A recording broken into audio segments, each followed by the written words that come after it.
सभी लोगों को जय माता दी।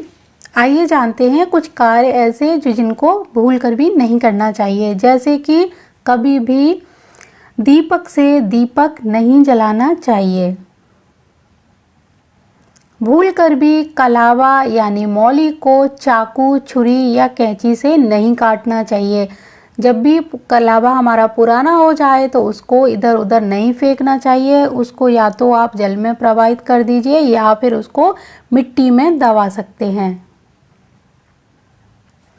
बहुत सारे लोग ऐसे हैं जो भगवान शिव को जल अर्पित करते हैं तो वो प्लास्टिक की थैली या फिर बोतलों से उनको जल अर्पित करते हैं। ऐसा बिल्कुल भी नहीं करना चाहिए। प्लास्टिक की किसी भी चीज़ से सीधा यानी डायरेक्ट जल भगवान शिव को ना तो दूध ना ही जल अर्पित करना चाहिए। इससे पूजा का कोई फल नहीं मिलता आपको। इससे अच्छा है कि आप धातु का कोई बर्तन ले लीजिए। अगर आपके पास धातु का उस समय कोई बर्तन नहीं है, आपके पास बॉटल ही है, तो अब आप क्या करेंगे, आपको वहाँ कोई वृक्ष दिखाई दे तो उसका आज्ञा लेकर कोई पत्ता ले सकते हैं, उसका दोना बना सकते हैं, मिट्टी का कोई बर्तन ले सकते हैं, उसमें जल या दूध डालकर ही शिव जी को अर्पित करते हैं तो इसका बहुत बड़ा पुण्य मिलता है। बल्कि आप प्लास्टिक की चीज़ों से भगवान को जल या दूध अर्पित करते हैं तो उसका आपको दोष भी लगता है और कोई पुण्य नहीं मिलता, बल्कि कई जन्मों से किए गए पुण्य भी क्षीण होते हैं जब हम इस तरह जो चीज़ पूजा में वर्जित है उसका प्रयोग करते हैं। छत की दीवारों में या फिर एक तरह से कहा जाए घरों के ऊपर जो पीपल के पौधे उगाते हैं छोटे छोटे, उनको निकालने में बड़ी दिक्कत होती है। जब वो बड़े हो जाते हैं दीवारें चटकने लगती हैं और सबसे ज़्यादा घर को नुकसान तभी पहुंचता है, जिसके कारण लोगों में ये अंधविश्वास आ गया था कि पीपल घर में लगाने से या पीपल का पौधा घर में होने से बहुत ज़्यादा हानि होती है, अशुभ होता है। ऐसा कुछ भी नहीं है। लेकिन पीपल जब घर में उग आता है अपने आप दीवारों में, तब अशुभ क्यों हो जाता है? क्योंकि उसकी जड़ें जैसे जैसे दीवारों के अंदर जाती हैं तो वो दीवारों को कमज़ोर कर देती हैं, जिससे सीलन आ जाती है। कई बार मकानों में बहुत ज़्यादा दरार आ जाती है और बारिश में इस तरह की दरार या सीलन से घर बहुत ही ज़्यादा कमज़ोर होना शुरू हो जाता है। कई कई घर इतने कमज़ोर होते हैं कि वो गिर भी जाते हैं। तो इसीलिए जब पीपल का पौधा उगने लगे, उसमें आपको छोटा सा जब पौधा दिखाई दे तो उसको तभी निकाल देना चाहिए। लेकिन इसको निकालते समय एक सावधानी आपको वो रखनी पड़ेगी। वो सावधानी है, आपको रविवार के दिन ही पीपल का पौधा निकालना है अपनी दीवारों में से, क्योंकि इस दिन किसी भी देवी देवताओं का किसी भी पीपल के वृक्ष पर वास नहीं माना जाता और ना ही कोई दोष लगता है। तो रविवार के दिन पीपल को आसानी से आप निकाल सकते हैं और उसको फेंकना नहीं है आपको। उसको किसी अन्य जगह पर लगा दीजिए, किसी गमले में लगा दीजिए या ऐसी जगह पर लगाइए जहाँ पर वो सूखे नहीं, उसमें पानी भी आप देते रहिए। अगर आप पीपल का पौधा दीवारों में से निकाल कर सड़क पर ऐसे फेंक देंगे जिससे अगर वो मर जाएगा तो इसका पितृदोष आपको लगेगा, आपकी पीढ़ियों पर इसका पितृदोष लगेगा ही लगेगा। इस बात को ध्यान में रखकर ही पीपल को दीवारों में से निकालें।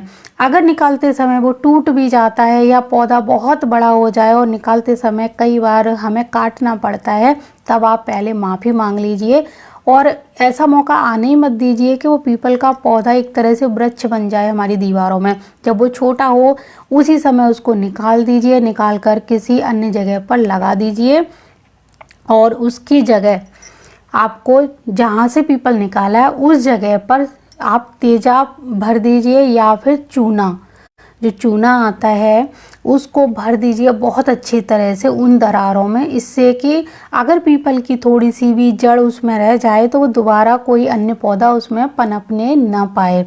तो भूल कर भी पीपल के पौधे को दीवारों से जब निकालें तो उन्हें फेंके नहीं, उनको कहीं लगाना है, उनकी देखभाल करनी है। इससे अगर आपके घर में कोई पितृदोष पहले से है तो धीरे धीरे वो भी कम होना शुरू हो जाता है। तो आज के बाद कभी भी आपको ये जानकारी नहीं थी, अब पता चली और अन्य लोगों को भी ये जानकारी बताइए, जिससे लोग अपने घर में उगे हुए पीपल के पौधे को इस तरह निकाल सकते हैं और इसका लाभ भी ले सकते हैं। और इसमें कोई भ्रम या डरने की ज़रूरत बिल्कुल भी नहीं है। ये लोग सोचें कि हम पीपल का पौधा निकालेंगे तो डर मतलब कुछ अशुभ हो जाएगा, ऐसा कुछ भी नहीं है। जब भी आप पौधे को एक जगह से उखाड़ते भी हैं तो पहले आज्ञा लीजिए, माफ़ी मांगिए और उसको अन्य जगह लगाइए। क्योंकि पहले हम जब उनसे एक तरह से, चाहे पौधा इतना छोटा ही क्यों ना हो, उसको उखाड़ने के लिए एक तरह से हम वहाँ पर कुछ चाकू छुरी तो चलाएंगे ही चलाएंगे। तो इससे अगर उसको थोड़ा सा भी नुकसान पहुँचता है तो एक तरह से मानिए हम उसको चोट ही पहुँचाते हैं। तो पहले आप माफ़ी मांगिए, उनको बताइए कि हम आपको यहाँ से दूसरी जगह शिफ्ट कर रहे हैं, इससे हमारे घर की जो दीवारें हैं वो कमज़ोर हो रही हैं, हमारे परिवार के सदस्यों को हानि हो सकती है आपके यहाँ पर रहने से, तो मैं आपको यहाँ से निकाल कर किसी अन्य जगह पर लगाने की व्यवस्था करता हूँ या कर रही हूँ, तो इसकी भूल चूक के लिए मुझे क्षमा करें। इस तरह बोलते हुए आप उखाड़िए। दूसरी बात यह है कि जब वो छोटा हो तभी निकालने की कोशिश करें। अगर वो बहुत ज़्यादा बड़ा हो गया है तब आपको परेशानी बहुत होगी, वो बहुत परेशानियों से निकलेगा, क्योंकि वहाँ से कुछ ईंटें भी आपको इधर उधर करनी पड़ेंगी। तो ऐसी नौबत ही ना आए, पहले से ही आप इस चीज़ का एक तरह से इंतज़ाम करके रखिए कि आगे भविष्य में पौधा अगर आपको दिख रहा है आप लापरवाही ना करें और उसको छोटे पे ही निकाल दें। कभी भी बिना वजह पशु पक्षी, पेड़ पौधे या फिर नदी तालाब को नुकसान नहीं पहुंचाना चाहिए, ना ही उन्हें गंदा करना चाहिए। इससे भी बहुत ज़्यादा पितृदोष लगता है। यकीन मानिए जब हम किसी के साथ बेवजह छेड़छाड़ करते हैं प्रकृति की बनी हुई चीज़ों के साथ, तो उसका दोष हमें भुगतना पड़ता है, क्योंकि प्रकृति हमें बहुत कुछ देती है, हम उसके बदले में उसको इतना भी यानी एक कण भी उसको लौटा नहीं पाते हैं। लेकिन हम उन चीज़ों का दुरुपयोग बहुत करते हैं, जैसे कि हम पानी बहुत फैलाते हैं।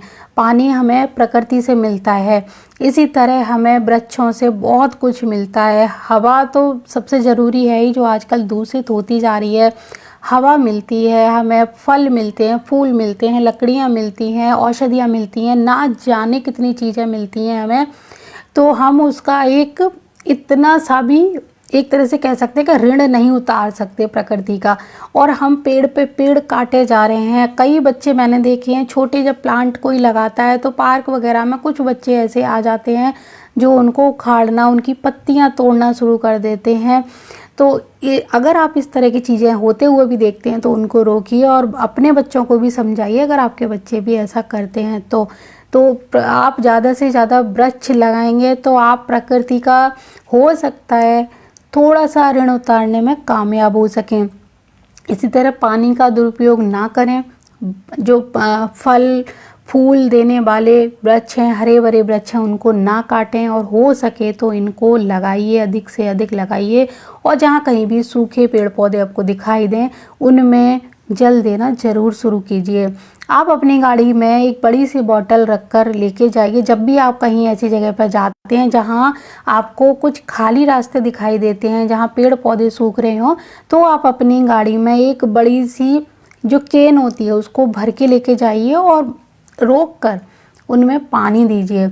और आप चाहो तो ऐसा नियम भी बना सकते हो, कुछ लोगों को इकट्ठा करने के बाद में आप जिस दिन आपकी छुट्टी हो उस दिन बहुत सारे लोग मिलकर अपनी गाड़ियों में बड़ी बड़ी पानी की बोतल रख के जाएं और जहाँ कहीं भी सूखे पेड़ पौधे खास तौर से गर्मियों के दिनों में दिखाई दें उनमें पानी ज़रूर लगाएं। और कुछ पानी के बर्तन वृक्ष वगैरह जो होते हैं बड़े बड़े उनके नीचे ज़रूर रखें, जिससे पशु या पक्षियों को भी एक तरह से पीने का पानी प्राप्त हो। और वो इतनी दुआएं आपको देंगे कि यकीन मानिए ये बिना हवन यज्ञ किए हुए वो वाले पुण्य हैं जो ये बड़ी बड़ी यज्ञों के बराबर माने जाते हैं जब हम इस तरह से कोई कार्य करते हैं।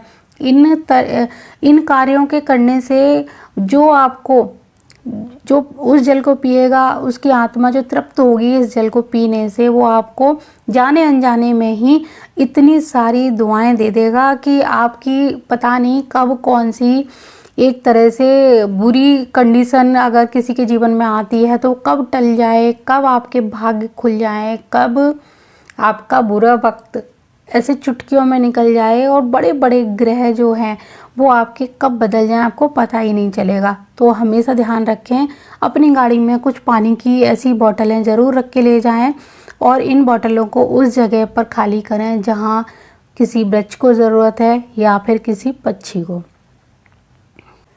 जब भी आप पूजा के लिए कहीं से कोई फल तोड़ें, फूल तोड़ें या फिर पत्ते तोड़ें, तो तोड़ने से पहले आपको उस प्लांट से एक तरह से आज्ञा ज़रूर लेनी चाहिए। बिना आज्ञा के फल फूल पत्ते कुछ भी नहीं तोड़ना चाहिए। इससे क्या होता है कि आपके जो तोड़े हुए पत्ते या फल हैं, इनसे जब हम पूजा करते हैं तो हमें पूजा का उतना फल प्राप्त नहीं होता जितना हमें मिलना चाहिए। बल्कि जब हम आज्ञा लेकर उनकी अनुमति से, चाहे वो हमारी बात का जवाब नहीं दे रहे हो लेकिन वो सुनते सब हैं, तो हम अपनी बात को उनको बोलें, उनसे आज्ञा लें कि हमें ये आपके कुछ फूल या पत्ते चाहिए पूजा के लिए, तो आप हमें लेने की अनुमति दीजिए। तो वो ज़रूर आपकी इस बात से बहुत खुश होंगे और मन ही मन आपको एक तरह से इस उपकार का बदला एक तरह से ऐसे मिलेगा कि आप जो पूजा करोगे उस पूजा का आपको बहुत बड़ा फल प्राप्त होता है। जब हम किसी को बोल कर बता कर उसकी चीज़ लेते हैं और फिर उससे हम पूजा करते हैं, क्योंकि जब आप ऐसे ही तोड़ के फल फूल पत्ते चढ़ा देते हो तो उसका कोई बहुत ज़्यादा फल प्राप्त नहीं होता है। ऐसे ही किसी भी नदी से जल, भूमि से मिट्टी भी बिना आज्ञा के नहीं लेनी चाहिए। वो भी सबसे पहले उन्हें प्रणाम करें, फिर उनसे अनुमति मांग कर ही वो सामग्री लें। इससे आपके सभी मनोरथ सिद्ध होंगे, क्योंकि जब हम प्रकृति से बिना आज्ञा के कुछ चीज़ें लेते हैं तो उस पूजा का जो फल है हमें प्राप्त नहीं होता। उसका कुछ प्रतिशत ही हमें एक तरह से मिलता है, पूरा फल प्राप्त नहीं होता है। लेकिन जब हम प्रकृति की आज्ञा से, उनकी अनुमति से कोई काम करते हैं तो उनके आशीष यानी उनके आशीर्वाद के साथ ही हमें पूजा का फल भी प्राप्त होता है और हमारे सभी मनोरथ सिद्ध होते हैं। तो आज के बाद जब भी आप प्रकृति से कोई भी चीज़ लेंगे, यानी यहाँ पर फल तो ज़्यादातर लोग मार्केट से लेकर आते हैं, लेकिन आप फूल है, पत्ते हैं, वो तो आप अपने ही प्लांटों से तोड़ते हैं, घर से ही लेते हैं ज़्यादातर। तो आप उनसे आज्ञा लेकर ही लें। मार्केट से जो लेकर आ रहे हैं उसकी बात नहीं हो रही है, जो घर में तोड़े जा रहे हैं अपने बगीचे से, यहाँ पर सिर्फ उसकी बात हो रही है। जितनी पवित्रता हम अपने पूजा घर में रखते हैं, अगर उसका 1% भी पवित्रता हम अपने रसोई घर में रखें तो हमारे घर में कभी भी रोग अपना पैर नहीं पसारेगा, कभी लड़ाई झगड़े नहीं होंगे, धन का अभाव नहीं होगा, घर में भूल कर भी कर्जा नहीं आएगा, कोई कर्जदार नहीं बनेगा। यकीन मानिए घर में सुख समृद्धि और शांति बनी रहेगी। लेकिन आज के समय में ऐसा बिल्कुल भी संभव नहीं है। पुराने समय में जब घर भी छोटे होते थे, सुविधाओं का भी बहुत ज़्यादा अभाव होता था, फिर भी लोग रसोई की पवित्रता बनाए रखते थे। उनके घर में चाहे धन कम होता था लेकिन वो सुख चैन से 2 वक्त की रोटी खाते थे और सुख से मतलब एक तरह से जीते थे, आराम से सोते थे। आजकल इतनी सुख सुविधाएं हम लोग यूज़ कर रहे हैं, उसके बाद भी हमें बहुत ज़्यादा दिन पर दिन तनाव बढ़ता ही जा रहा है। तो रसोई की पवित्रता में आप क्या कर सकते हैं, ज़्यादा नहीं तो थोड़ा बहुत संयोग तो आप कर ही सकते हैं। जैसे कि बिना स्नान किए अगर रसोई में भोजन पकाया जाता है तो यकीन मानिए, लिख कर रख लीजिए, ये बात आपको आज बुरी लग सकती है लेकिन आप 21 दिन ऐसा करके देखिए, आपको खुद ही फ़र्क नज़र ना आ जाए तो आप ये बात स्टम्प पेपर पर लिखकर ही लोगों को बताना शुरू करेंगे। क्योंकि रसोई में जब अपवित्रता से भोजन पकाते हैं और फिर उस पके हुए भोजन को लोग ग्रहण करते हैं तो एक तरह से घर के हर व्यक्ति के स्वास्थ्य पर इसका विपरीत प्रभाव पड़ता है। तो अगर आप 21 दिन भी लगातार एक नियम बना लें कि बिना नहाए किचन में नहीं जाएंगे, बिना नहाए किचन जो गैस का चूल्हा है उसको नहीं टच करेंगे और नहा धोकर ही हम भोजन पकाएंगे, तो यकीन मानिए आधी से ज़्यादा जो बीमारियां आए दिन कुछ ना कुछ होता रहता है, पैसा दवाइयों में जा रहा है, बच्चे बीमार पड़ रहे हैं, वो रोग बिल्कुल कम होना शुरू हो जाएंगे।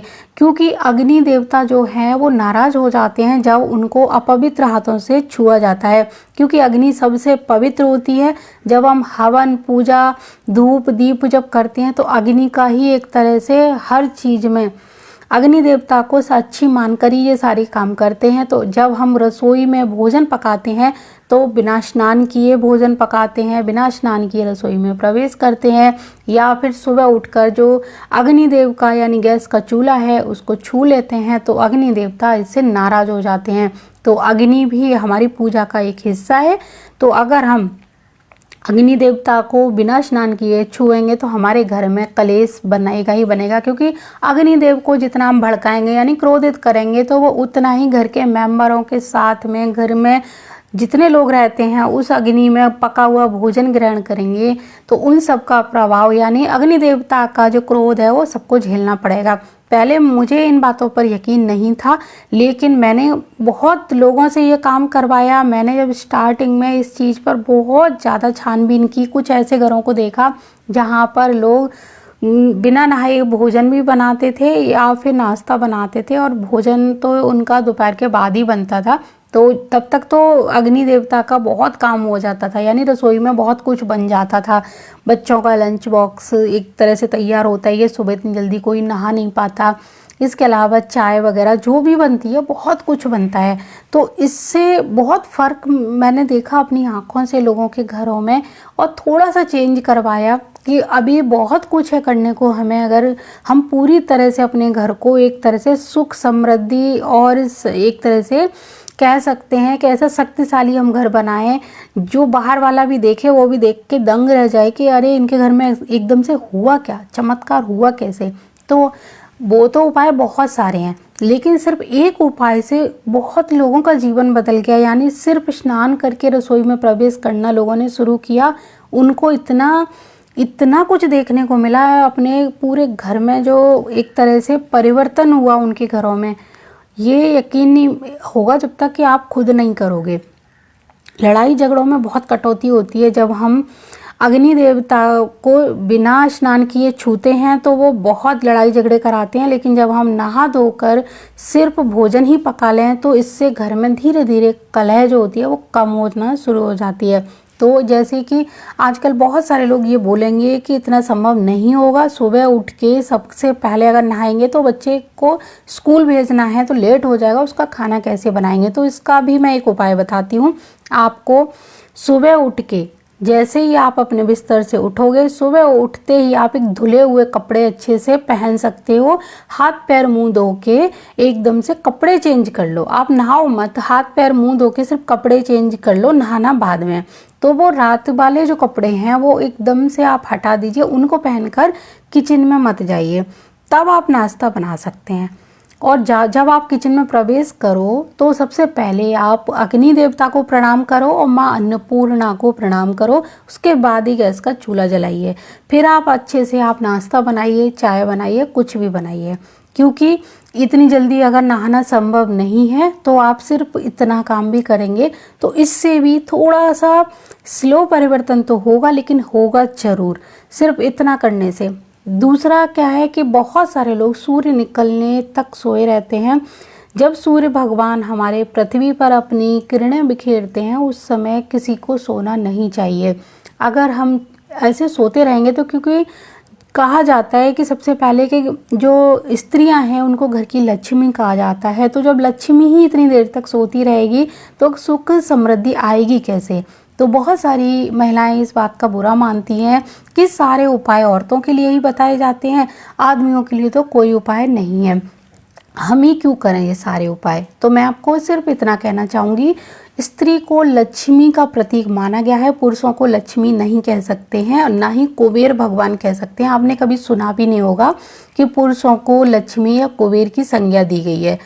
वो हमारे घर को चलाने वाले एक तरह से नारायण की श्रेणी में आते हैं, लेकिन नारायण के साथ लक्ष्मी जी जब तक नहीं होंगी तब तक घर का जो एक तरह से बजट है वो बैलेंस नहीं होगा, बजट हिलेगा ही हिलेगा।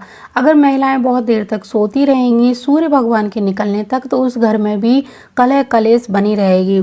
सुख समृद्धि का प्रतीक मानी जाती है माँ लक्ष्मी। माँ लक्ष्मी को बहुत सारे लोग धन से जोड़ देते हैं, धन की देवी कहते हैं, लेकिन वो धन की देवी नहीं, वो सुख और समृद्धि की देवी हैं। बहुत लोगों के घर में धन बहुत रहता है, मैंने देखा बहुत पैसे वाले लोग हैं, लेकिन उनके घर में सुख नहीं है, यानी शांति से वो खाना भी नहीं खाते, उनके घर में झगड़ा बहुत होता है। तो सुख समृद्धि केवल, क्योंकि धन की देवी तो बहुत सारी हैं, लक्ष्मी एक नहीं है, लक्ष्मी के बहुत एक तरह से स्वरूप हैं। तो लक्ष्मी का एक स्वरूप है धन, लेकिन सुख समृद्धि का जो असली स्वरूप है वो माँ लक्ष्मी है।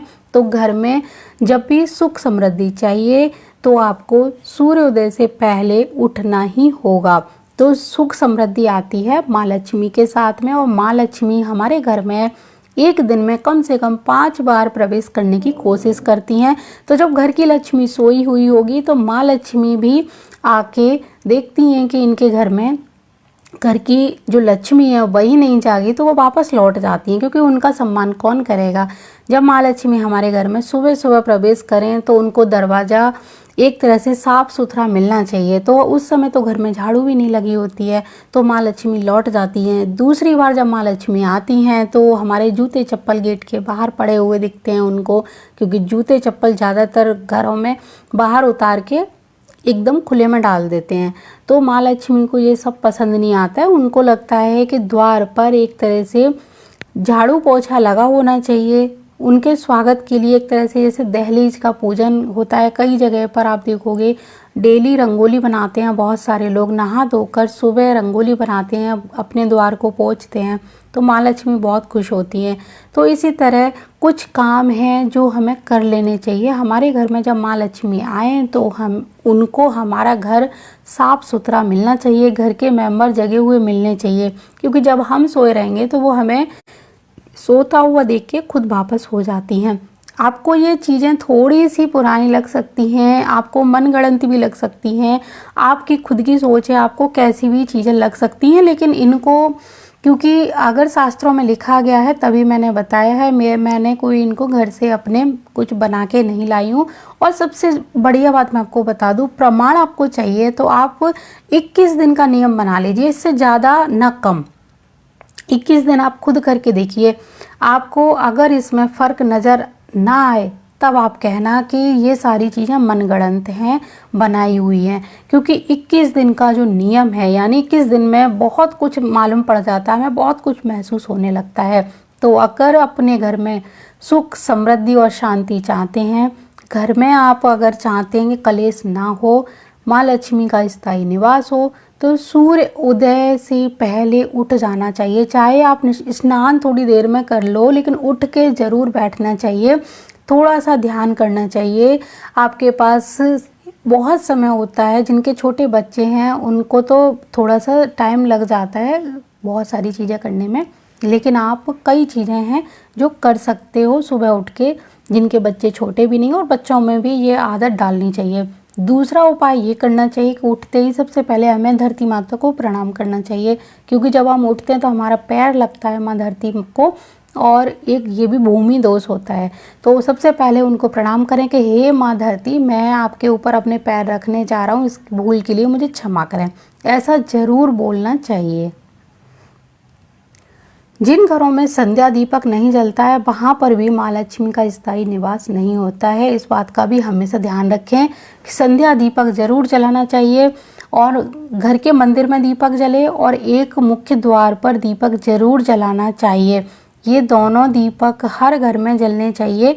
इससे घर में सुख समृद्धि आती है, और संध्या के समय बहुत सारी आसुरी शक्तियाँ जो एक तरह से उग्र होने लगती हैं, यानी क्योंकि सुबह जब सूर्य निकलता है उसके बाद सारे जो आसुरी शक्तियाँ हैं वो अपनी कहीं छुप जाती हैं, और शाम होते होते क्योंकि वो उनका समय होता है तो वो अपना प्रभाव दिखाने लगती हैं। तो जिन घरों में शाम के समय संध्या दीपक नहीं जलाया जाता, जिन घरों के मुख्य द्वार पर अंधेरा होता है, ऐसे घरों में इस तरह की शक्तियाँ बहुत ज़्यादा तांडव मचाती हैं। तांडव मचाने का मतलब है कि वो लोगों को 2 मिनट चैन से नहीं बैठने देती, कोई ना कोई टेंशन ज़रूर देती हैं। तो अपने घर में प्रकाश जब आप फैलाएंगे तो आपके जीवन में भी प्रकाश फैलेगा।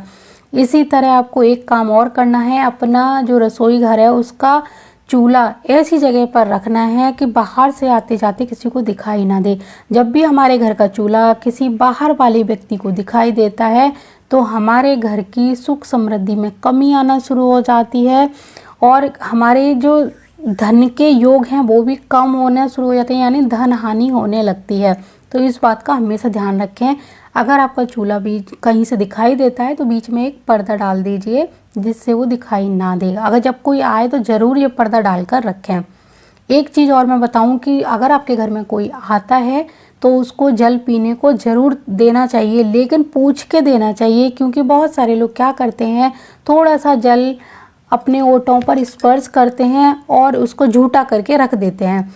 इससे भी बहुत बड़ा दोष लगता है, इससे चंद्रमा कमज़ोर होता है, इससे जल लेने वाले और देने वाले दोनों के लिए ही एक तरह से अच्छा नहीं माना जाता। मानसिक अवसाद की स्थिति पैदा होने लगती है, क्योंकि जो झूठा जो जल है उस व्यक्ति ने तो झूठा करके रख दिया, अब इसको कोई दूसरा पिएगा नहीं और हम क्या करेंगे, इसको फेंक देंगे। तो जल को एक तरह से हमने भी फेंक दिया, व्यर्थ कर दिया। तो या तो आप छोटे छोटे गिलास मंगा के रखिए और सामने वाले को बोलिए कि पानी, उसको पहले पूछिए, और अगर आपका ये संस्कार है कि पानी देना चाहिए तो देने के बाद उसको बोलिए कि आप पानी प्लीज़ पूरा पीजिए, पानी एक तरह से दोष लगता है, उसको भी समझाइए। तो आगे से, आज वो आपकी बात मानेगा ना मानेगा, लेकिन आगे जब उसको थोड़ी सी परेशानी होगी तो वो आपकी बात ज़रूर मानेगा। तो ये नियम आपको हमेशा ध्यान में रखकर ही किसी सामने वाले को जल देना चाहिए, और अपने घर के बच्चों में भी ये आदत डालिए। बहुत सारे बच्चे ज़रा सा एक घूंट पानी पीते हैं और बाकी पानी फेंक देते हैं, तो ऐसा नहीं करना चाहिए। अगर हम किसी का इस तरह का पानी फेंकते भी हैं तो इसका भी हमें ही एक तरह से हर्जाना भुगतना पड़ता है। तो ये हमेशा ध्यान रखें। शाम के समय दहलीज के ऊपर नहीं बैठना चाहिए। दहलीज पर बैठकर ना तो कभी भोजन करना चाहिए, और कभी भी आप दुखी हो, परेशान हो, तब भी दहलीज पर बैठकर अपना दुख प्रकट नहीं करना चाहिए। और घर के हर गेट पे दहलीज ज़रूर होनी चाहिए। आप बोल के रखिए, अगर आप कोई नया घर बनवा रहे हैं तो वहाँ दहलीज ज़रूर लगवाएं। दहलीज का बहुत बड़ा महत्व होता है। आप, ये दहलीज है तो छोटा शब्द, लेकिन जब इसके महत्व को देखेंगे, जब इसके फ़ायदे देखेंगे, तो आपको खुद ब खुद समझ में आएगा कि दहलीज कितनी ज़रूरी होती है घर में। तो मैंने जो आपको अब तक बहुत सारे वास्तु टिप्स, ज्योतिषीय उपाय बताए, उनमें से जितने भी उपाय आप कर लेंगे वो सभी आपके लिए बहुत ही ज़्यादा फ़ायदेमंद साबित होंगे, क्योंकि मेरा यहाँ पर अपना कोई स्वार्थ नहीं है। मैंने तो आप लोगों के ही कहने पर आपको बहुत सारी जानकारियाँ दी हैं। बहुत सारे लोग बोलते हैं कि कुछ और जानकारी दीजिए, तो मैं आप कोशिश यही कर रही हूँ कि जितनी हो सके आपके, मतलब कि आपके फ़ायदे की मैं जानकारी दूँ। क्योंकि जब हम अपने संस्कारों को एक तरह से भूलते जा रहे हैं तो हम बहुत सारी परेशानियों में फंसते भी जा रहे हैं। तो हमें अगर अपने जो संस्कार हैं उनको बनाए रखना है, हम अपने जीवन को एक तरह से खुशियों से भरना है, बीमारियों से बचाना है, अपने बच्चों में भी ये संस्कार देने हैं, और हम चाहते हैं कि उनका जीवन भी किसी खतरे में ना पड़े, तो कुछ संस्कार अभी से देना शुरू करिए। और सबसे बड़ी मैं बात बताऊँ, आप कुछ करना शुरू करिए, यानी खुद से करोगे तो वो देख देख के ही आपको सीखेंगे। आप उनको बोलोगे तो वो नहीं करेंगे।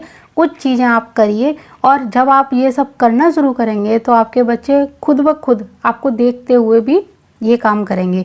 एक चीज़ और मैं आपको बताना चाहती हूँ, बहुत सारे लोग ऐसे हैं, तीज त्योहारों पे अगर दान करते हैं तो वो क्या करते हैं कि घर की जो महिलाएं हैं, माताएं हैं, वो अपने हाथों से दान कर देती हैं, और घर में ना तो बच्चों को पता चलता है कि आज हमारे यहाँ कोई त्यौहार है, क्या दान हुआ, और घर के ना ही ज़्यादातर पुरुषों को पता चलता है। तो जब भी दान करें तो खुद दान ना करें, आप ये दान की आदत अपने बच्चों में भी डालें। अपने घर के समस्त मेंबर हो, चाहे वो बच्चे हों, बड़े हों, कोई भी हों, खास मौके पे दान सबको करना चाहिए। उनके हाथों से भी दान कराना चाहिए, तभी तो उनको पता चलेगा।